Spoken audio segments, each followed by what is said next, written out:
Hi, Michael. How are you, Katie? Oh, hey, Chris. Oh, Hey, Chris, Katie, how are you? you're blurry.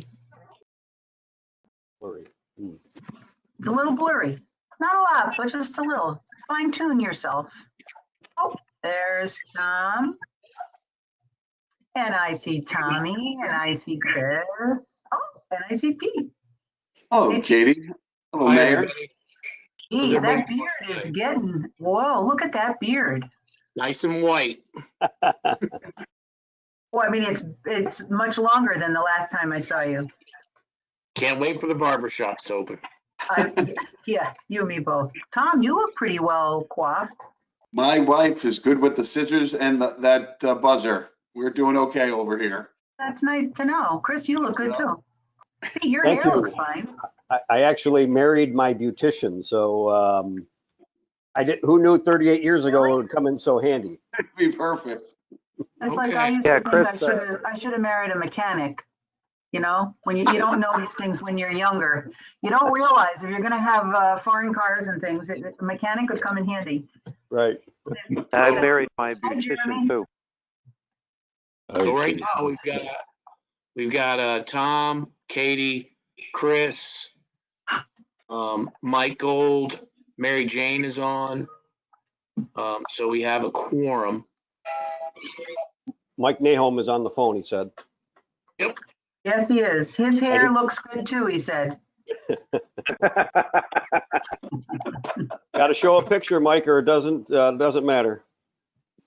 And Doug is on. Michael Gold with us? Thought I heard him. Yep, I'm here.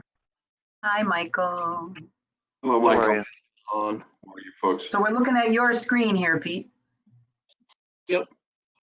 So Doug is on, Doug Skelly. That's what I heard. Oh, hi, Stephanie. Hello, everybody. Hi, Stephanie. The silent. How do we All get this this? talk of hair is very worrying. There we go. Uh-oh. Hi, Mary Jane. Hey, how are you? Good. How are you? Good. Hi, Mary Jane. How are you? Is Uh-oh. everybody well? So far, so good. Thank you. How are you? I'm good. My kids are better, so that's a good thing. Oh, yeah. Yeah. Okay. So we're at 7 o'clock. If we could all stand for the pledge. Tom, would you lead us in the pledge, sir? There you go. Perfect. Tom, if you could lead us. I pledge allegiance to the flag of the United States of America, To to the the republic, which it stands, one nation, under under God, God, indivisible, indivisible, with liberty and justice for all. We just have a moment of silence for the men and women in the armed forces, our first responders, and also Mr. Joe Vita, who is involved in our community in a lot of ways, and he passed. So just say, keep him in our memories.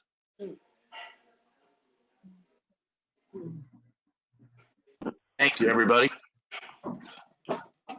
Pete, can I just confirm we've got Chris, Katie, Mary Jane, Tom, Mike Nahom, Mike Gold, and Doug.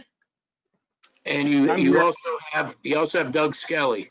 Right, got Doug. No Dave or Walter. I do not. Dave had texted me. He is not making tonight's meeting, so he already had done that. And I don't see Walter yet. Okay, We thank dropped the agenda off. He wasn't home when we dropped it off yesterday, but I hope he'd be home by now, but you never know. Okay. So next is public participation. I'm going to go through the list of names that are currently in the queue as attendees. And when I open your mic, if you'd like to say something, please do so. If not, just let us know that you're not interested in public speaking. So Amy Topoulos, are you wanting to speak, Amy? Hi, yes, this is Amy. Can you hear me? Okay, Yes. hi. Nice to see everyone's faces. Thank you for going on camera.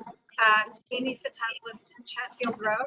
I have a request that moving forward, Since these meetings will be conducted in the interim via video conference and audio, would it be possible to please have the link embedded into the calendar? Because it's very difficult to keep it in. And I also noticed that the web ID number that was listed on the revised agenda didn't work for me, but a different one that was on the original one did. So just to make it easier for people to join, I would appreciate that moving forward. Just a suggestion. Thank you. Absolutely. Thank you, Amy. Next is Angie. Angie, would you like to speak tonight? Angie? Okay. Next, Angela. Angela, would you like to speak tonight?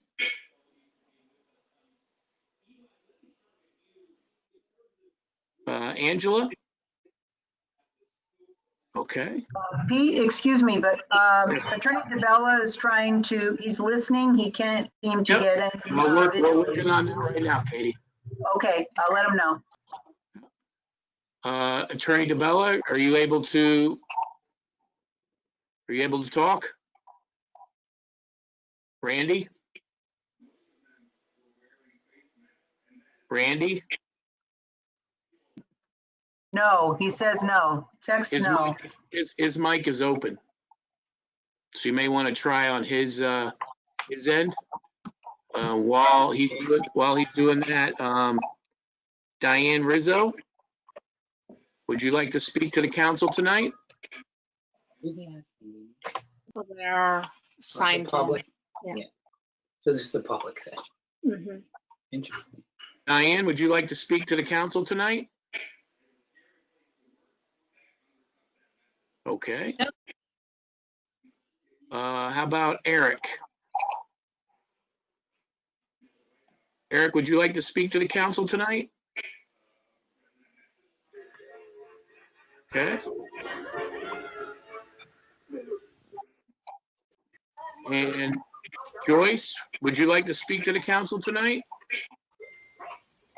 No, thank you. Okay. And Kim Foss, would you like to speak to the council tonight?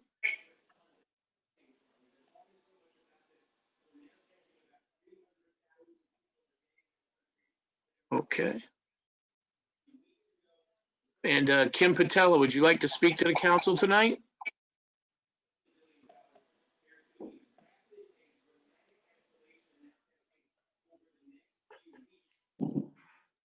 Okay. And Kim, would you like to speak to the council tonight? Okay. How about Matt Wall? Matt Waltz, would you like to speak to the council tonight?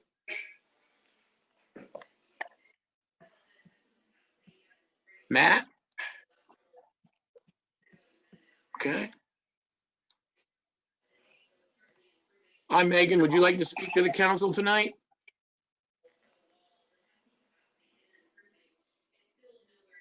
And you're self-muted, so if you'd like to speak to the council, you have to unmute. Right.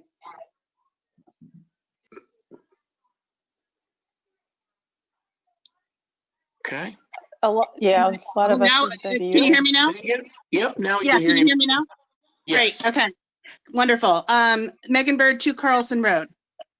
I just wanted to address the council in reference to the Board of Finance's recommendations for the budget. I am definitely not pleased with them.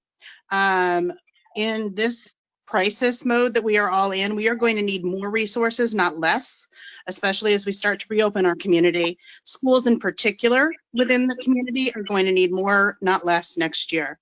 While we don't know exactly what will be required to reopen our schools in the fall, the CDC draft recommendations so far have included such things as 6 feet spacing for students and teachers in classrooms. And that alone is going to drive up costs because many of our K-5 classrooms have don't have desks any longer. They have tables. So it will require a capital outlay, not to mention the fact they also will reduce class sizes, which will require more teaching staff, not less. And of course, there's always the issues of the social emotional effects that have gone on throughout this for all of us, not just our youth, but our youth and our staff are going to need more social emotional support and more staff to go with that, not to mention busing and safe busing and keeping safe distances on buses and PPE for staff and students. So we're going to require more resources, not less. That said, we're in a very tough spot, and that's obvious, but so are all communities across the United States and actually across the globe. It has become public knowledge that the Board of Ed was asked to go to the unions to see if they are willing to give concessions on their contracts. I think that it was also done for town employees, or the unions for town employees, but I'm not 100% certain on that. I haven't had that confirmed. But in any case, I just wanted to say I'm not really in support of asking our community workers, those who are doing the work of supporting our community and providing services to our community, to take a hit. However, I do understand why it was done. A lot of private corporations are doing the same thing. My husband was took a 15% pay cut. Many others have done 5 to 10 to 15, 25 even. So I understand why that's being done, but I sincerely hope that if this is going to be the ask of our town service supporters, that we also have the top-down lead by example, and that all of our town employees, not just union supported employees, so the mayor, the superintendent, and other paid leaders in town that are not part of unions, are also going to lead by example and take a pay cut and make that publicly known. I would also like to say that the entire town really needs to support and chip in. The Board of Finance's recommendations recommended actually a tax cut to people in town. In this day and age, that's ridiculous. We need more resources, not less. Now, you're going to argue, and no, because this is the argument that's made every year, that we have a lot of people in town who can't afford the taxes here. Yes, we do, but we have a lot of people in town who can afford well more than they are paying. And we shouldn't be using our weakest link to base our society off of.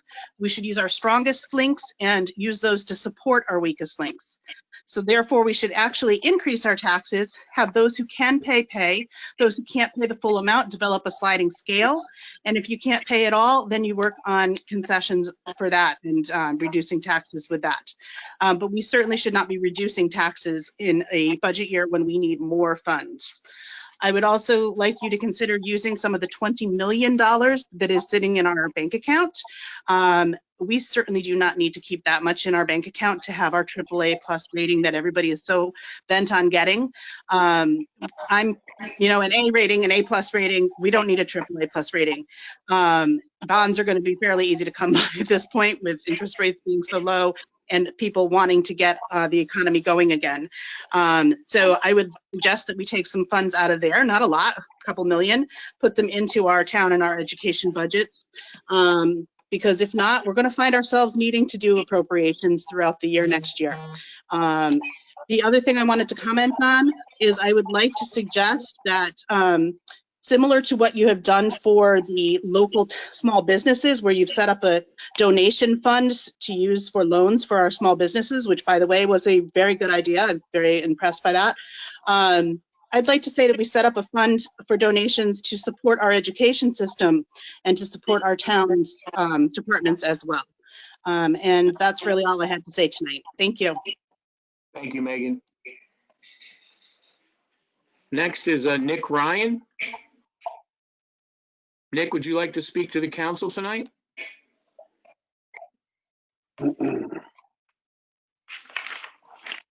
Nick, would you like to speak to the council tonight? No, thank you. I was having microphone trouble. Okay. Thank you, Nick. Pat Erickson, would you like to speak to the council tonight? Yes, I would. Can you hear me? Okay. Yes. Yes. Thank you all for what you're going through, and I'm loving the way you're all having to learn technology by fire, and enjoying the nonverbals I'm seeing when people communicate.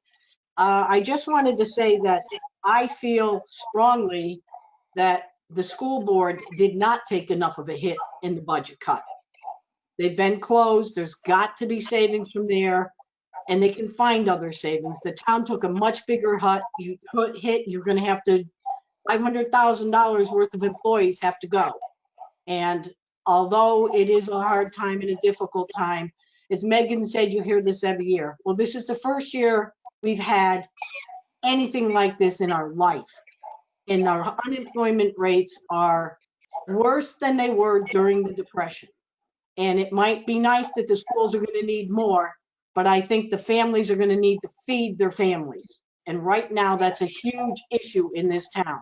And for once, they've got to step up to the plate and they've got to find ways to save for the taxpayers. This is not a normal time.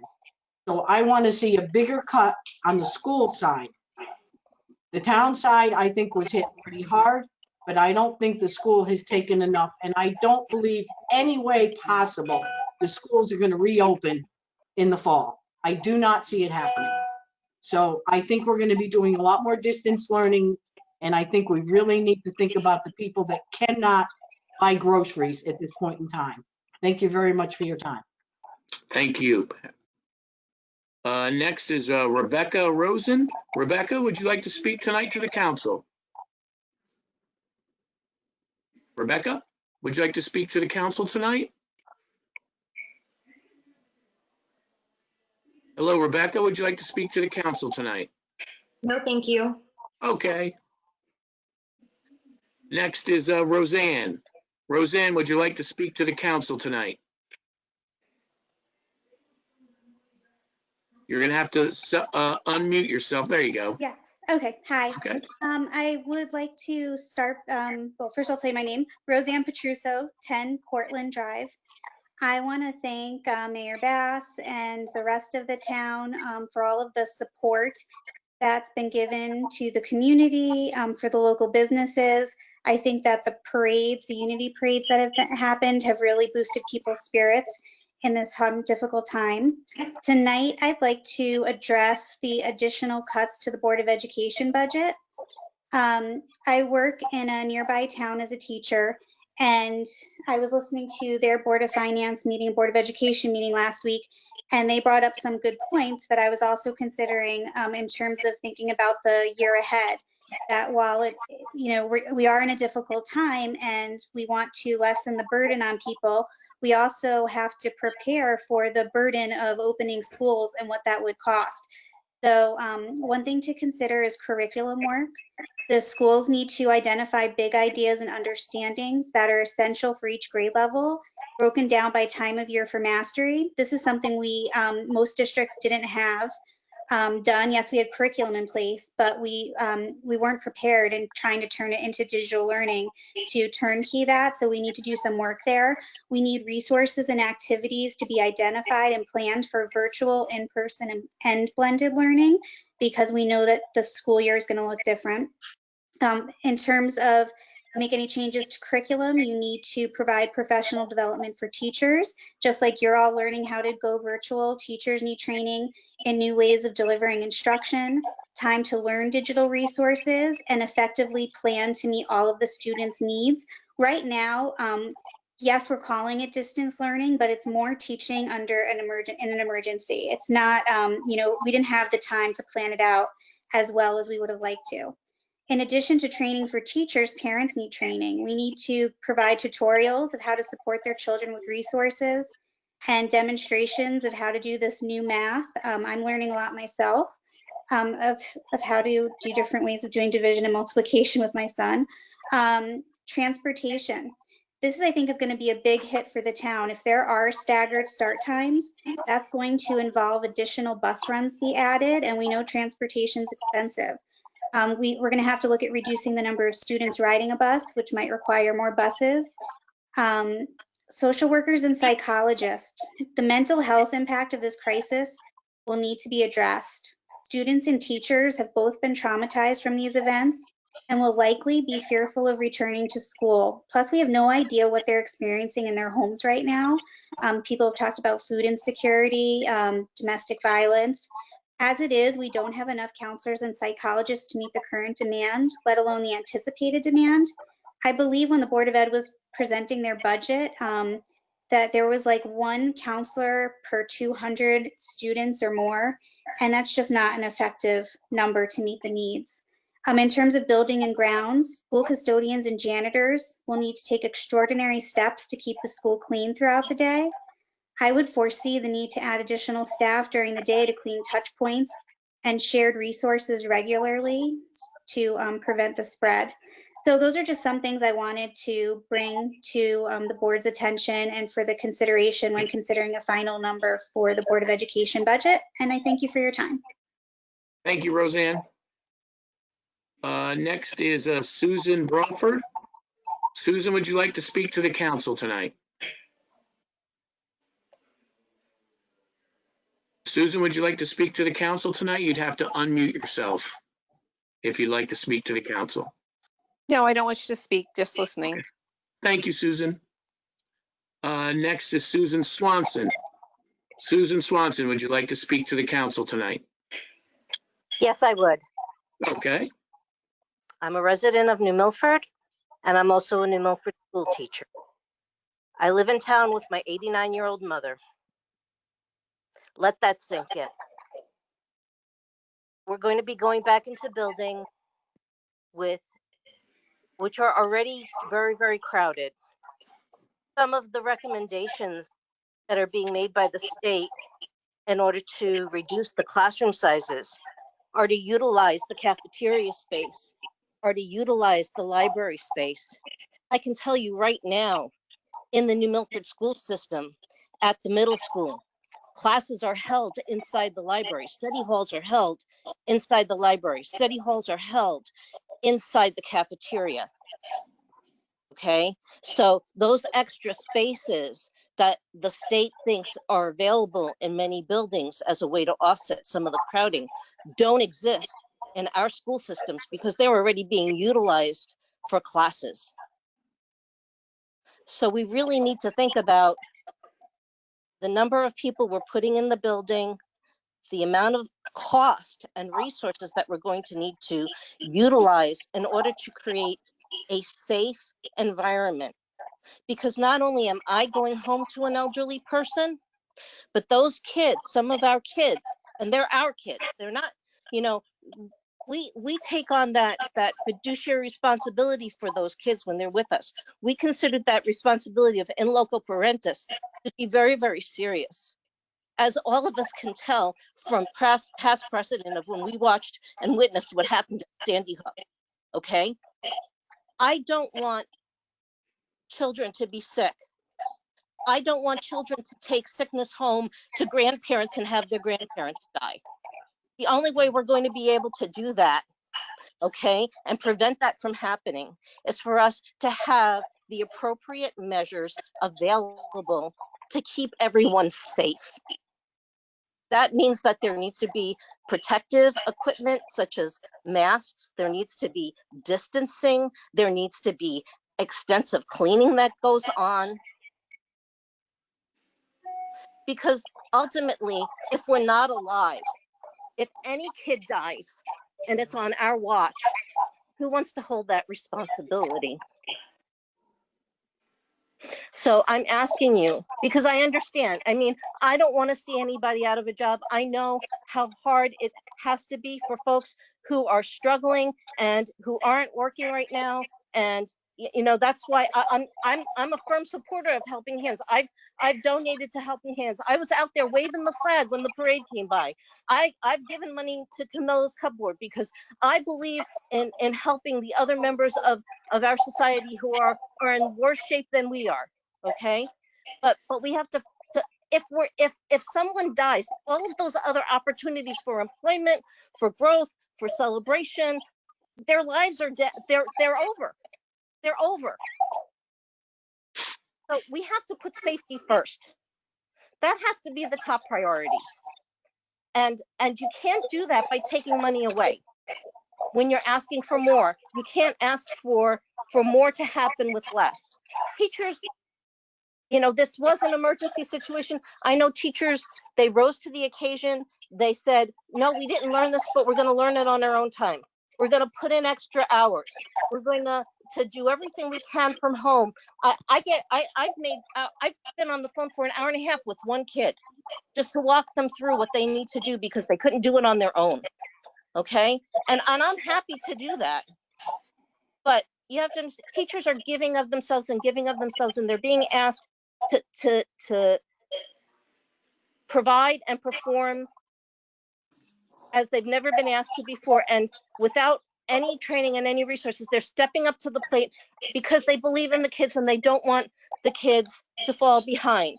But the reality is that kids are going to be returning to a school system where they haven't had the same opportunity for learning as they had as they would have had they been in the building with the teachers. That's nobody's fault.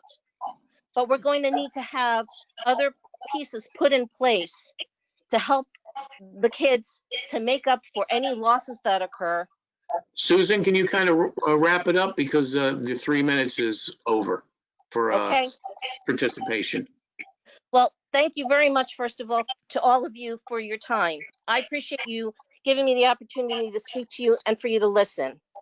I care about this town, I care about this community, and I care about these kids. Great. Thank you. Thank you, Susan. Next is Tracy Nevins. Tracy, would you like to speak tonight to the council? Can you hear me? Okay. My name is Tracy Nevins. I'm a New Milford resident for the last 24 years. I've been teaching here for 24 years. This is my 28th year. I was Teacher of the Year for Schaghticoke in 2010 and Teacher of the Year for the town in 2011. What we are being tasked to do is untenable. And the thing I think that's putting me over the edge is that we're now being asked to give concessions. I couldn't work any harder than I am. I have taught myself things.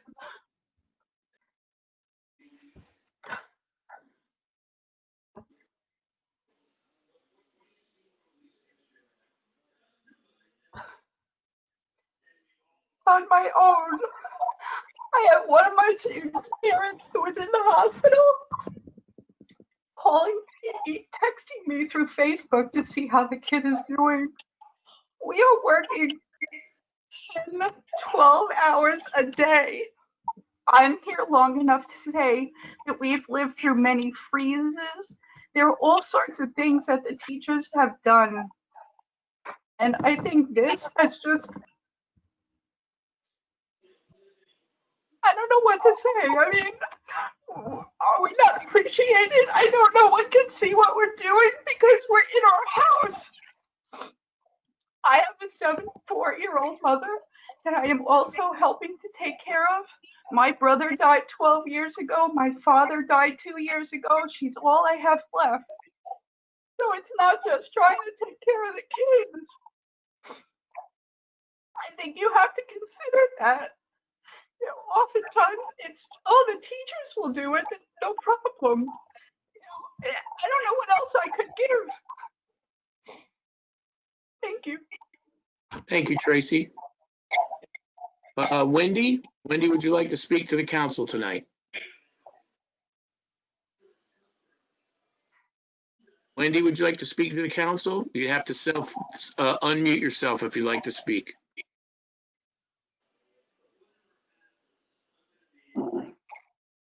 Okay.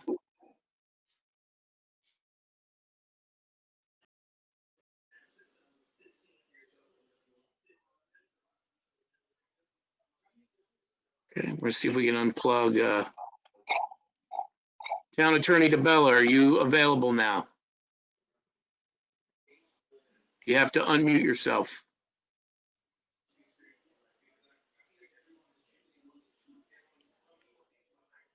Okay. Randy, can you hear us? Randy? He said he could only hear, but he was listening. That was a few minutes ago. Yeah, his mic is open, so it shows that he is open. Oh. Okay.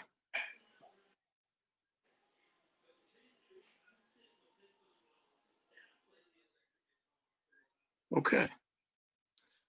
All right, so let's move on to the agenda. Katie?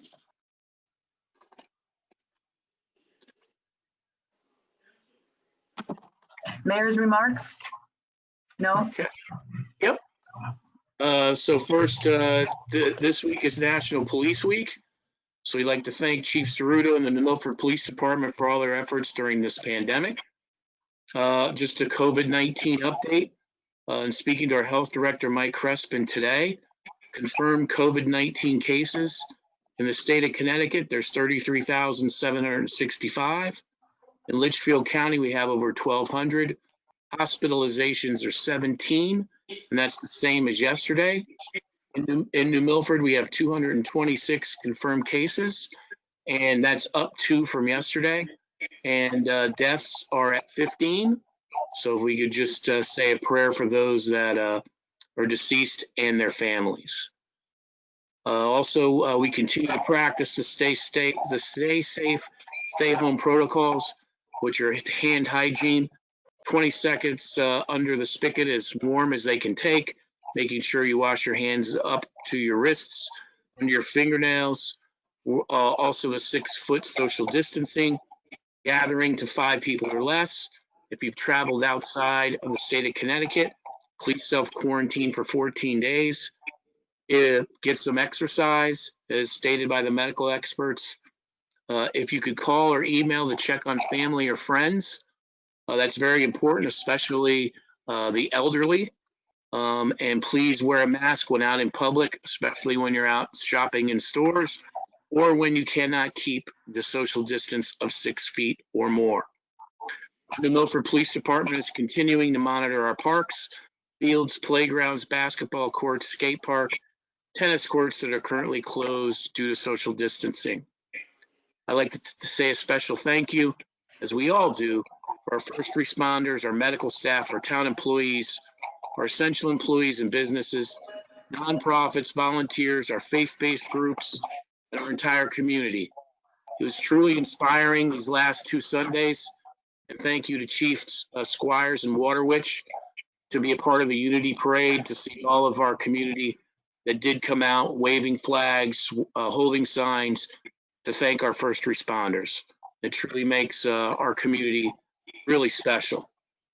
We've also, our Corona Task Force continues to meet weekly. That includes all of our stakeholders, and our EOC team continues to speak daily. Some of the updates as we're transitioning, as we continue to focus on the virus itself, also the impact that it is on our economic part of our town.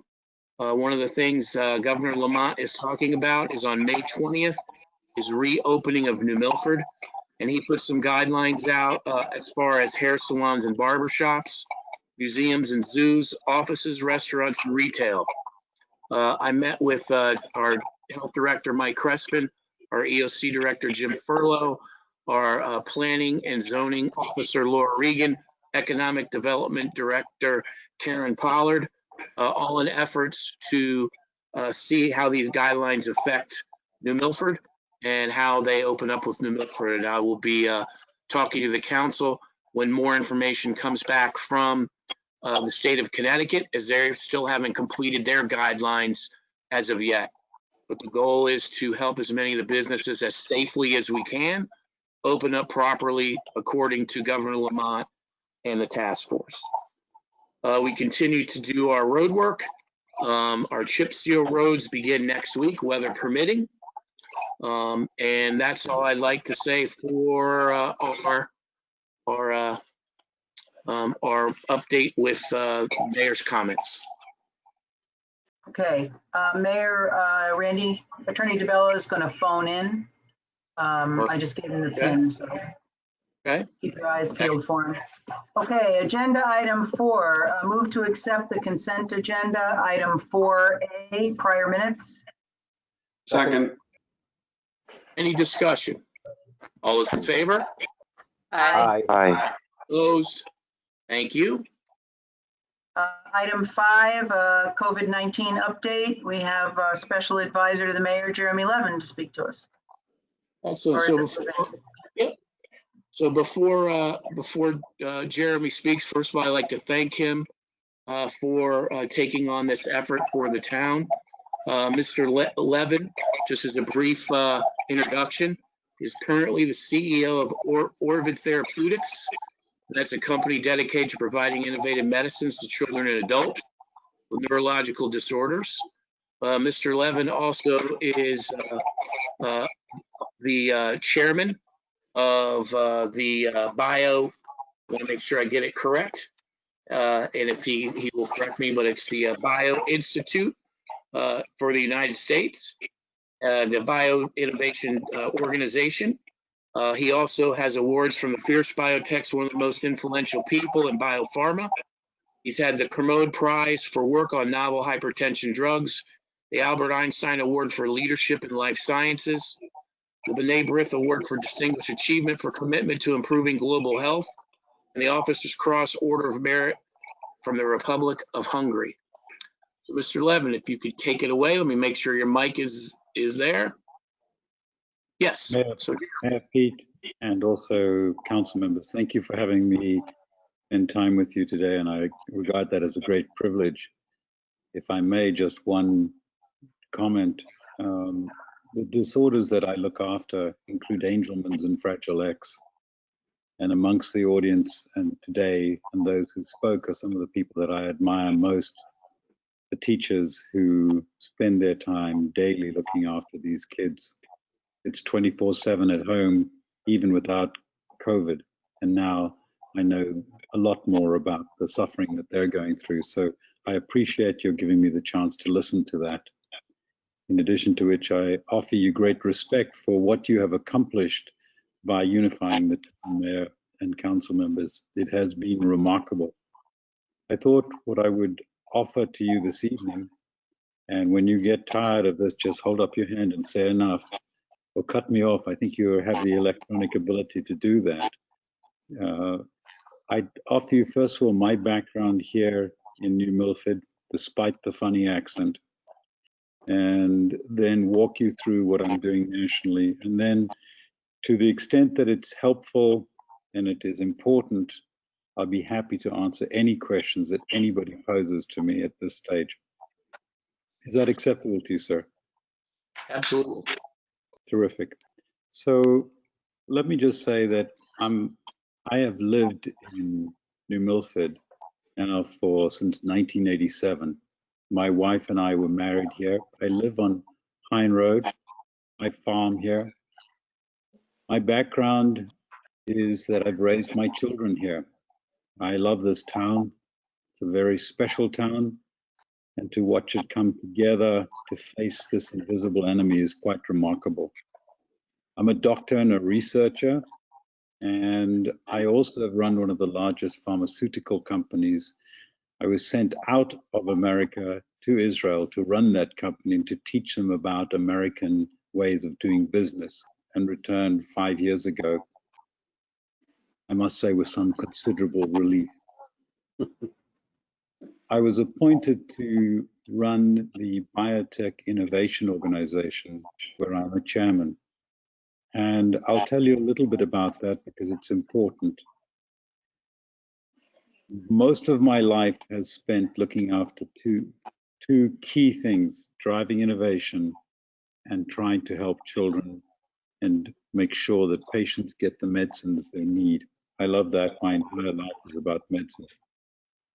I've lived in small companies, Novartis, Bristol Myers Squibb, and the company I ran was the largest generic company in the world. So between bio and pharma, I bring to the town whatever I can in terms of the context across the nation, starting from Washington, from here through to Washington, DC, and across, and then around the world. And sir, whatever I can do to help here, I will do, because it matters what happens on the ground here. What we do here, as you told me when we first met and talked about this, was that we are going to do this ourselves. So let me tell you about BIO, because that's the most relevant context. BIO is an organization that represents approximately 800 companies across the United States. These are the biotech companies. The focus of all of them is really to develop medicines novel medicines. And interestingly enough, these are the small companies. These are not the big companies, not the giants. Each one is trying to find something new. We have at this stage approximately 70% of all new medicines coming into American companies come from these companies. They range from cancer through to heart disease, through to diabetes. And then suddenly something terrible happened, and we're all subject to it. In January, the entire industry pivoted. We saw what was happening in China. I alerted Bio, we brought everybody together, and between January through February, March, and now April, we galvanized an effort across America, which has now led to quite substantial changes in the types of work that these different companies are doing. And I would be happy to answer in detail with you, but let me just walk you through it. What we galvanized, we recognized there was, first of all, as you did, Mayor, that pretty much nobody was coming to our help, to help us. So what do? You do it yourself. And you bring around the table all of the right kind of people who can make things happen. By January, we sent out a message to all of the companies, asked them what they were doing. In February, we galvanized a meeting which brought together like this, but actually not as well as you do it here. I can remember us struggling to get the electronics and get the digital working. We brought them together. We met the CDC, the FDA, the BARDA, NIH, the White House, Senate, and Congress, and brought everybody into a virtual room and asked the question, what can we do? Now we must help everybody in America. Unfortunately, we didn't get a clear answer. The good news is that around the table were many physicians and others, and we galvanized to focus on three things: new diagnostics, new medicines, and finally, vaccines. Since that time, we've had a plethora of antibody tests be generated. I know a lot about them. They fall into two classes. I'm sure you know much about this, but let me just spend 2 minutes to help you understand them, because they are relevant to our town and relevant to how you might progressively open the town to get back to some kind of normalcy.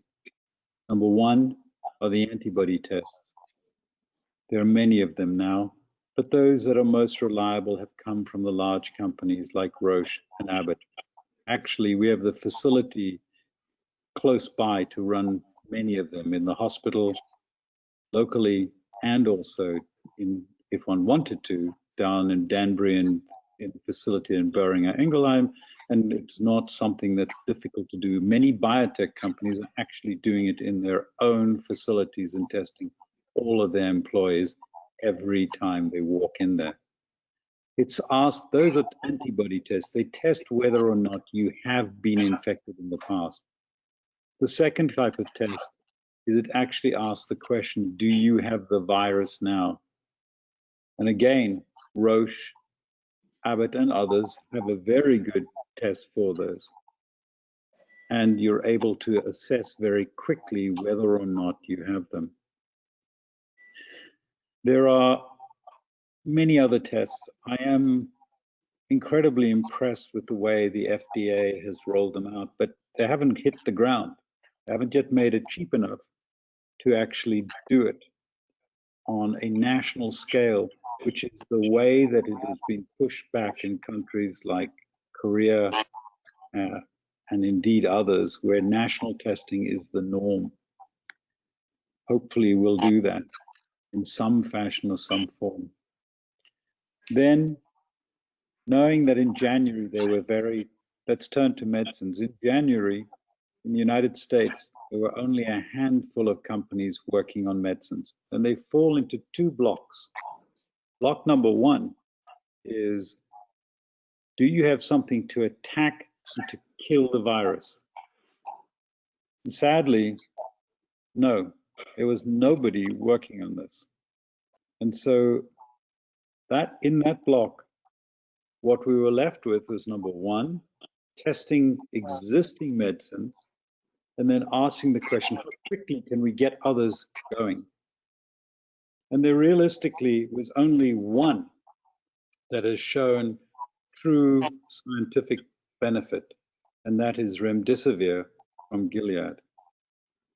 There are now over 120 other efforts to find new drugs to tackle this virus, to kill it, to stop it in its track. Early efforts using other drugs, hydroxychloroquine, for example, were just a distraction.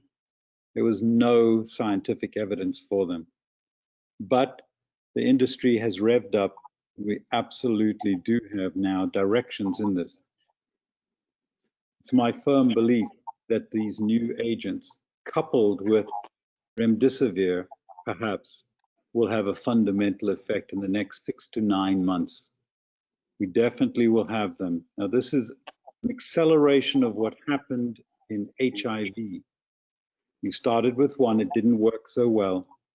You added others, and quickly you were able to build a package. Today, HIV is a chronic disorder treated with a cocktail of 4 drugs in one pill.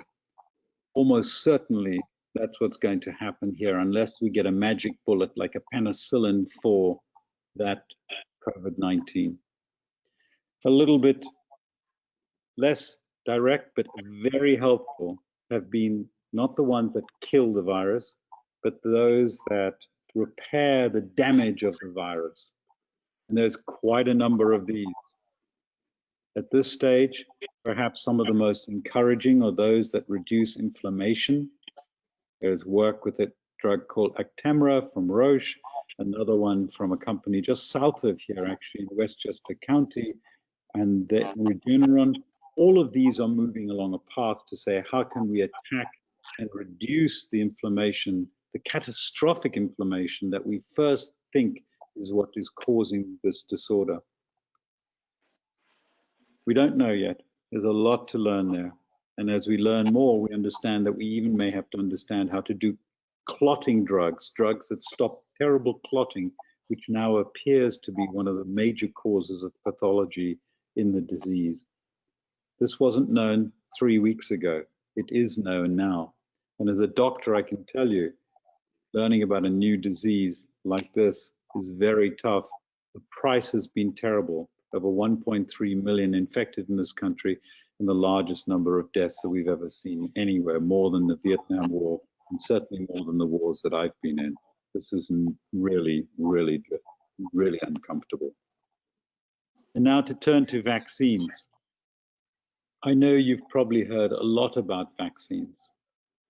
I have great hope that the vaccines will come. I read today, my colleagues in J&J say they look forward to producing 1 billion doses by next year. The question is, 1 billion doses of what? We all live in Lyme disease country. I've had it twice. I bet you around the table there'd be many of you who've had it. Lyme disease prevents us going into the woods, and our kids, you're always hauling off these ticks from the kids, and there's a vaccine for a dog. Why is there not a vaccine for human beings? The reason is really simple. Vaccines are really tough to develop. They're non-trivial. In the biotech world, there are now 40 different approaches walking down the path. I've got great hope for at least one of these. It comes out of Oxford University, and it will be given freely the minute they show there's an effect. So I think there's hope there, but I am cautious as I speak to you because it takes time for vaccines to be developed. And it's realistic for me to say to you that there will be one. It's unrealistic for me to say to you, will it be here in 6 months or 9 months? I don't think so. I think we have a lot longer to go than people anticipate. And that, when I say that, I mean that it's going to be a period of a year to 18 months. And we mustn't forget that during that year to 18 months, we've got the flu season coming. Yep. And let's not forget that. That's a perfect storm. And when we all go back, and we think about going back to school with a flu season and COVID, we have to really plan in our minds for what that means. So I think the bright side to this is you. I'm not being unrealistic about it. It's the clear understanding that this is something that will require all components of us, of the community to fight. It's how you're going to go back to school, how the single parent's going to go back to school. Will you be able to, if you are a single parent, how can you prioritize that over somebody who's got a family and can have two people, somebody at home to look after the kids, and maybe they don't have to go to school? There are many different approaches that have been used around the world, but it starts with something else. It starts with the recognition that this is not going away. There was much hope that we'd just see a blip and that, like SARS, it would just burn itself out. Unfortunately, I confess I had that same hope, exactly that same hope. It's not played out. We've seen it in Korea. We're now seeing this in France. We've seen it in Great Britain. I don't know how many times we need to be taught. If it happens somewhere else, it's going to happen here. Yep. And if we do not address that reality with measured approach, with thoughtful approach, then we are risking ourselves. So I've seen too many disorders, and let me start by saying where my direct experience is. I ran the TB wards in South Africa. That's where the funny accent comes from. I come from a farm in the middle of nowhere of South Africa. The town I come from would probably fit into the downtown of New Milford on the Green, and maybe I'd be lucky to say that. And everybody there was a farmer. I was a farmer. My family were farmers. We raised cattle. But I can tell you the amount of TB that was in that little town was staggering. And the amount of TB in the community was stunning. And the only protection we had was space and fresh air. That was all we had until the medicines came. And even then, when we had the medicines, going into those wards, you were dealing with TB that was resistant. And then TB with HIV, not a pleasant picture. But it was pushed back. And that's the message. It will be pushed back. And it was pushed back by a combination of testing vigorously, a community which committed to a progressive set of steps to identify, to help those families who had the disorder, and then gradually to defeat it. When we had an outburst of tuberculosis, it was fixed by those steps. So I do have hope, because I know what's happening nationally now. It's a resource which the council is now open. I will provide completely through the mayor. I have such faith in you that I will, whatever you need from that large group, I will provide, whether it means going to an organization which is doing testing and asking them to have us as a focal center for testing, or going to one of those companies that do the thermometer tests and then track around the town, whatever is appropriate.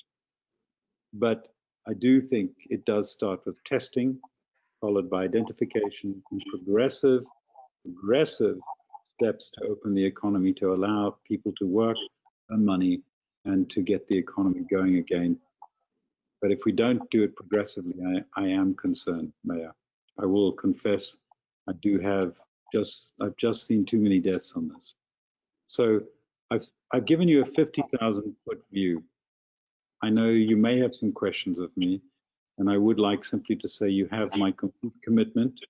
Love this town, deeply admire what you've done, and I have a responsibility to act in my community to help everybody here, and I will execute on it. Thank you, Mr. Levin. Any questions for Mr. Lev? Mary Jane? So, are we actually doing testing right in New Milford, or do people have to go to Danbury to get tested? They still have to go to Danbury, Mary Jane. I spoke to Mike Crespin, our health director, today. He's been speaking with them to see about the opportunity to bring some testing to New Milford. He's working with them. CVS in New York is, and I believe Down County is doing testing, but they don't have any plans right now for New Milford. And the reason they were saying that was that they don't see our population being enough to have the testing being done here versus they have lots of other more urban areas where they could put the resources as they have right now. So we're trying to work with New Vance to see if we can at least get testing through New Milford Hospital. Yeah, that would be great. I think it would be, I mean, we have 27,000 people that live in this town, and absolutely there are people that can't get Danbury, and especially if they're already in the sick, entering into the, the first week or two of COVID. So right. It's hard for them to get Danbury. So we really need the testing here. I mean, if we can push for that, that would be awesome. Big benefit to the community. And so, just to add on that, it's actually real simple. It is. This is not difficult science. Mm-hmm. And the machines are relatively inexpensive. You just have to have the right operators and the clean environment for testing. Right. And then not just testing for the active disease, but for, for the antibodies. So people be able to get that here. Yeah. Really terrific. Thank you, Dr. Levin. That was very informative, and we're in a very scary time, and we do have to be very careful how we start to roll this back out. And I don't think any of us know right now what's going to happen. So overwhelming, the whole process of getting the kids back into a building, and I just personally, I don't see it happening. I don't even see it happening in the fall, but who knows, maybe we'll be in a better spot by the fall. But just like you say, we're going to be into flu season, which is going to be a disaster between the flu and COVID. It's going to be a very tough season for America and our town. Thank you, Mary Jane. Katie? Thank you very much, Doctor. Excellent overview. You've lived here long enough to know New Milford is very resilient. We've got a kind of a broad base of people, and I have had a conversation or two with several groups of people who have asked, why can't we test here? Why can't we have volunteers. I realize you need medical professionals as part of it, but you need to control the crowds as in any group. If you could work it out that we could be the data point for somebody's purposes, I think New Milford would be a perfect place to do testing. And I think, as you probably know, we have a volunteer base that outnumbers most bigger cities. So if it ever comes up in your conversations, let me know if you want to know how many people will help, and we'll get them there. Katie, thank you again for what you said to us. That was wonderful information. Well, there's lots more, but Katie, to the extent that the council decides that testing is what the council wants to do, then every single resource that I have will be brought to the table. In other words, I will reach out to every single CEO of all of these companies, whether it be Abbott, Roche, I don't particularly care, and say, look what we have here. And to be perfectly honest, there's even one that's closer around the corner, Boehringer Ingelheim. They've got a big facility down there. There's a lot of people who live down there and work down there, and there's a lot that are up here that live locally as well and go down to Danbury. So there's no reason to suppose. I haven't approached them. I don't know exactly what they've got in their labs, but I sure know that if you can have a small biotech company out on the West Coast that has set up its own testing system and tested everybody, That's to get them back to work, and you're not allowed into that facility if you've got an antibody test that says viral test, you can't come in, but you're supported at home. There's a way to do that. Be creative as well. Well, we should discuss it, Pete, Absolutely. at some point, and include the doctor with us. Thank you again. Thank you. Chris? Yeah, thanks, Mr. Mayor and Dr. Levin. Thank you very much. I'm always amazed at the level of talent and the level of people that live in this town. So I'm very appreciative for you stepping forward and volunteering for us, and great information tonight. And I guess I'm going to maybe not take Lincoln's advice about remaining silent and be thought a fool instead of speaking and removing all doubt. But in the testing aspect, you mentioned the antibody and the viral testing. Is it not ready yet? Are you saying they need to get the cost down to be able to scale it largely? No, they actually can scale it. What you need, it's really the operating of it. You need the tests aren't that expensive. They're trivial, actually. Both of them. They used to be expensive, and then there were questions. Do you have the reagents? I can give you an example. Of Mount Sinai had the tests that didn't have the reagents, the building blocks, not the test itself. You have to put the test on something, and they just didn't have them. But now they've got lots of them. So it's not so much the actual physical material, it's having the people to do it, having the sites to do it, and then doing it smart. You know, I really I was in awe of the way, believe it or not, the Koreans did it. They just had the police force, the first responders, you drove through, you got your antibody tests, and if you were positive, good news. If you were not positive, they then said, "Are you sick?" They took your temperature. If you took your temperature, you had they did the virus test. If you were positive, you just get isolated. It's as simple as that. And they crushed that disease. They absolutely crushed it. And it didn't matter. And there was a lot of initial anguish because it all started in one church where a lot of people got infected. But the pastor, the people all submitted to this. Everybody did. And boy, everybody just said, this is our community, as you'd expect. And they pulled it off. So I think it's not a question of cost, it's a question of organizing the volunteers, as Katie points out, those who are willing to be trained quickly to do this. That's the cost. And you think the quantity of material is available or would be available soon? Okay. Yes, I do. I'll give you an example. We've been it's very variable to where you get information. So you will read on about lack of ventilators in some states. In Georgia, they had over 1,000 ventilators shipped there or about to be shipped there from abroad. They had a message from the governor was told, no, don't take them because they come from abroad. The governor didn't know what to do. They said, well, what do? I've got need of 1,000. Poor chap, he was in terrible difficulty. But eventually they said, if you take that, you're in trouble. It was as blunt as that. But guess where they went? They went to New York. Because New York said, we're in desperate trouble, send it over. And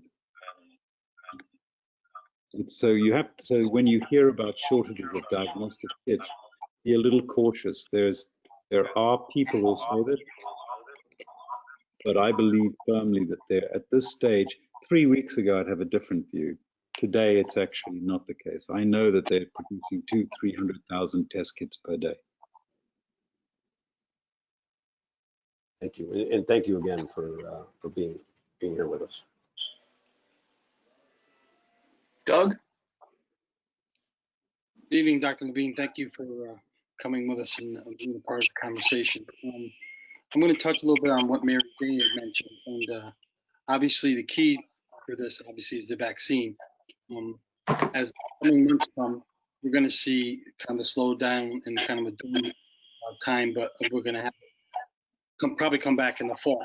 My question to you is, process of that, obviously coming dormant and then coming back again, what do you see in your experience to, if this does come back, the severity of it and what we need to do to protect for that in the fall? Because I agree 100% with Mary Jane. This isn't going to go away like you explained it, just disappear. It's going to be around. So the key is the vaccine, but preventative maintenances for the future are going to be the key. I'm also involved with my business for preventative of antimicrobial stuff and killing some of the viruses and stuff through my business. So I would be interested to see what your thoughts were for the future. So, recognizing that anything that anybody tells you now is with some degree of uncertainty, because we're all tracking in a world that we've not seen. However, if I go back to the plans that were developed for this situation in 2015, 16, and then put away, we know the following. When it comes back, it's likely to come back with some differences to now. And the differences, I think some of them are very good, actually. Number one, the medical profession is no longer at sea. Right? Believe you me, for the first 2 to 3 weeks, there was chaos. There simply wasn't an understanding of what we were facing. And so the good news will be that, and sad news, terribly sad news, is that the medical profession has learned on the job. And a lot of lives have been lost to gain that knowledge. So when it comes back in the fall, you will have trained professionals who will have protocols. You will also have, I firmly believe, Mr. Skelly, I firmly believe that we will have at least 1 or 2 medicines to ameliorate the disease. So it's not all bad, because we will have run the proper clinical trials. We won't be talking about using drugs that are just inappropriate. We'll be talking about controlled clinical trials that will give us data, so that even if you do get it, the chances of your being severely affected will be less than before. In addition to which, by fall, you'll have a huge number of this testing. Those towns who have set about to methodically test and establish who has got this will be in place. So the front line of this to me is really those things. Number one, establishing the testing. Number two, making sure that the local medical professionals are really trained up and really grilling us. Not me. I don't practice medicine. You don't want me to practice medicine on you, trust me. But but I know good when I see it, and we should demand that. We have a community hospital, we have local facilities, and they are willing, I believe, to show what they will do, what are the protocols, and we need to support them for that. The first responders equally, they're at biggest risk of everybody, to be honest. They need to be, and they will be well trained. And then finally, as I say to you, we will have medicines. Now, I don't think that we will have vaccines by then. It's possible. It will be something of a bit of a miracle, to be perfectly honest. I've never seen this. I don't think anybody's seen it, but I do know that the FDA has fast-tracked the trials by Moderna, which is a brand new vaccine, the Oxford trial, and all of them are going into people. I believe right now there are 4 trials in human beings already, starting from scratch. That's unheard of. That's never happened in my 30 years as a medical professional. Never happened. So there I cross my fingers that one of them shows that they can raise resistance in individuals. So come the fall, I think that we need to have put in place the ability to understand how the kids are going to go back to school. That's going to be the biggest one, and ensuring that they don't transmit by testing and by monitoring, because that's the best hope we have at the moment. Those are the two. If we can set that in place, testing and monitoring, and knowing where they are in the community, Then we're down to asking the families, if you have somebody that's got this, please isolate them. And then we have to, then as a community, we all have to believe in each other, really believe in each other, because if we don't, somebody's just going to say, I've got it and I don't care. Then we have one other thing which is a little puzzling. We don't understand yet the nature of the asymptomatic spreader. And this disease is very curious. It spreads, it has the ability to spread 1,000 times more. It's 1,000 times more infective than flu. Okay, that's what makes it so dangerous. And yet there are people who don't seem to be affected by it. And the only way that we can assure ourselves that there is an understanding of that is by testing all of us. That's the only way. It's the only way of saying, I get it. These people are carrying it. They're not symptomatic. They're highly unlikely to be giving anybody the disease. They're highly unlikely to be affected by it.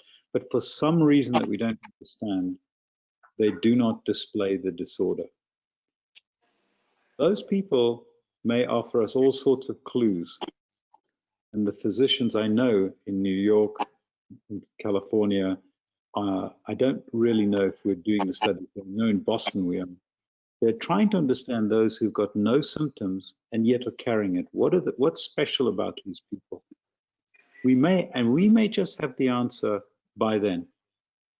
In addition to which, we may have stored up the blood of those who've recovered. We may have taken the serum. It's like a snake venom. It's anti-venom, essentially. You basically get the antibodies out of the human being that you know has fought off the bug, and you can re-inject it. But they have to be very sick for that. It's passive. It's called passive immunity is what it's called. So I go back. It's a long-winded answer. Your question is far, far beyond just simply the medical. It goes into how you handle the community that we're in, the kids, the families, and ensuring that everybody's tested, and then acting responsibly. And quite frankly, I think that's one of the key items, acting responsibly. Sorry, it's not a good answer to you, but I think it's the best I have. I appreciate your time. Thank you very much. Any other questions? Jeremy, thank you so much for giving us such a well-rounded, lots of information.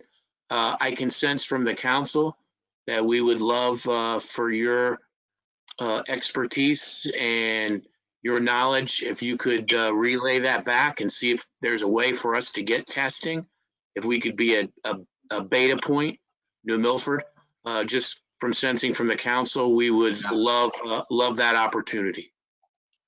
Well, it'd be my privilege to help, and I'm so admiring of what you're doing.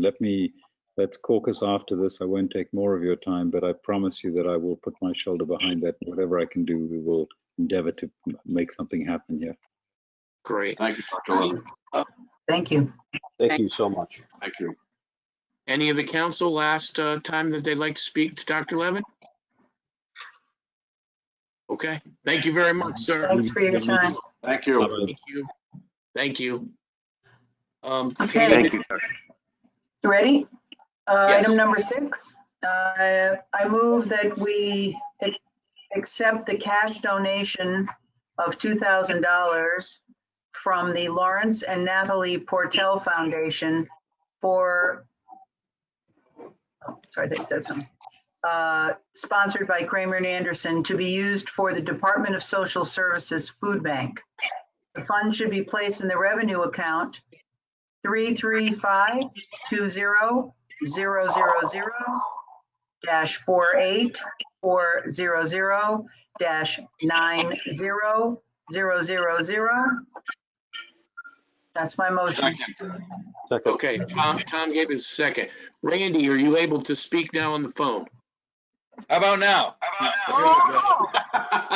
There we go. All right. It's gonna snow in July. But Mayor Walter has heard it all, but he was not able to get in with the pin. So know that Walter is there and he'll send you vibes of his votes, I guess. I don't know. So we Okay. have a motion and a second. Yes, and so for discussion real quick, this happens to deal with the sustainability fund that we created.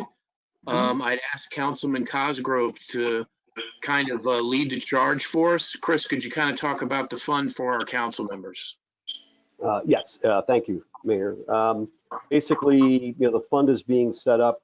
We know from an economic standpoint, this is really tough times for a lot of people. The first 5 weeks of the pandemic, the state of Connecticut lost 25% of its jobs.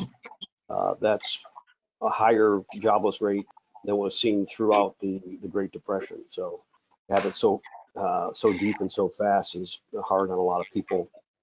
We know, I've heard from social services that they've seen a 30% increase in requests at the food bank. So there are needs all over the town with our first responders for PPE and the potential for a first responder. Most of them are volunteers, and if they catch this virus, potentially workers' compensation may not cover them, so their families could be certainly at risk. So there's a lot of needs all over town, and Mr. Mayor, this is your idea. I'm honored you asked me to lead this effort, but this will be run through the town council. It's being run through the finance department of the town, so all donations are tax deductible, federally tax deductible, and any grants or loans we might make to some small businesses, microloans, to help sustain them, as a bridge towards when, hopefully things get back to a more normal level. These will all go through the town council for a vote. So this is going to be public, and we hope to take care of needs that maybe federal and state programs aren't able. Any questions for Chris? No. Okay. No, I just would like to say something about Natalie Portel, who's where this money is coming from. I knew her. She was a very big donor to the Milford Hospital for many years and a volunteer. And I think she would be very pleased to know that her legacy lives on, and especially at this time, so many people are in such need. So I think that's wonderful. It's a nice thing. So, and also the Democratic Town Committee, we ran a GoFundMe and we raised, I think we're up to like $6,500 right now for social services. So awesome. So that's really exciting. Very generous people in this town that are helping out. Yeah, great job. Absolutely. Okay, so we have a motion, Katie, and do we have a second? Yep, I think Tom did the second. I'm seconded. All those in favor? Aye. Opposed? Abstentions?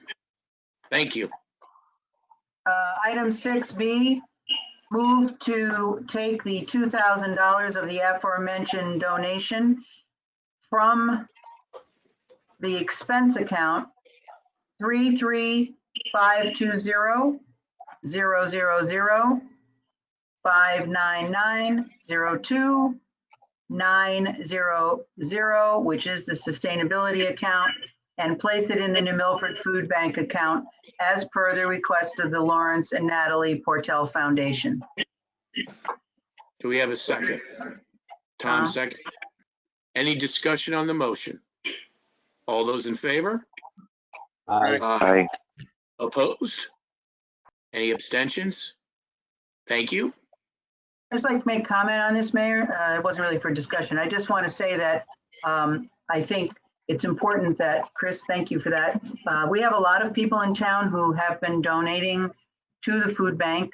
And I think it's important that everybody know that if you make a donation to the New Milford Food Bank, it is tax deductible. The town is not a 501c3 or a nonprofit, but when obviously social services has several accounts that are set up for various things and people's needs. So for anybody who's listening, if you would like to make a donation of any amount, you can take it off your taxes next year. Absolutely. A lot of people don't know that. Thank you, Katie. Just a PSA for us. Item number 7, Move to adopt the resolution pertaining to year-end 2021 Department Transportation Matching Grant Program, known as MGP 13B as in boy, -38BB, boy, in the amount of $50,048 for transportation of seniors and persons with disabilities. Tammy, are you able to speak? I'm here. Tammy? Can you hear me? Did somebody Yep. second that? Did somebody second that? Tom did. Tom? Tom did. And Okay. Chris. Okay. Tammy? So this is not COVID related. This is a standard grant allocation that's provided in concert with Hart Transportation and our regional partners at WestCog who organized this for us. The amount of $50,000 and $50,048 is a standard amount, which is based on our population. So that amount is not expected to change until we get the results of our upcoming census and all of the final numbers coming in.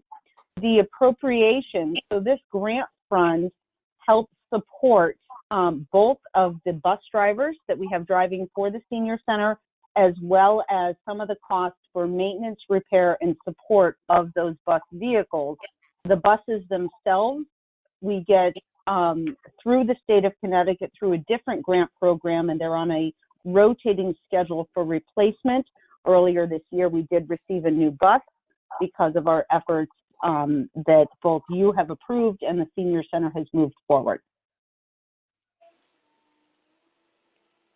So we have a motion and a second. Do we have the second? Who made the second? Tom. Tom? Okay. Any further discussion? All those in favor? Aye. Aye. Opposed? Any abstentions? Thank you. Thank you, Tammy. Thank you, Tammy. Wonderful. Thank you so much. Tammy. Thanks, Tammy. Well, And Walter can't speak to us, so Motion to adjourn. Second. any discussion on the motion? All those in favor? Aye. Opposed? Thank you, everybody. Thank Have you, a nice everybody. day. Stay safe. good Be night, safe. stay safe. Thank you.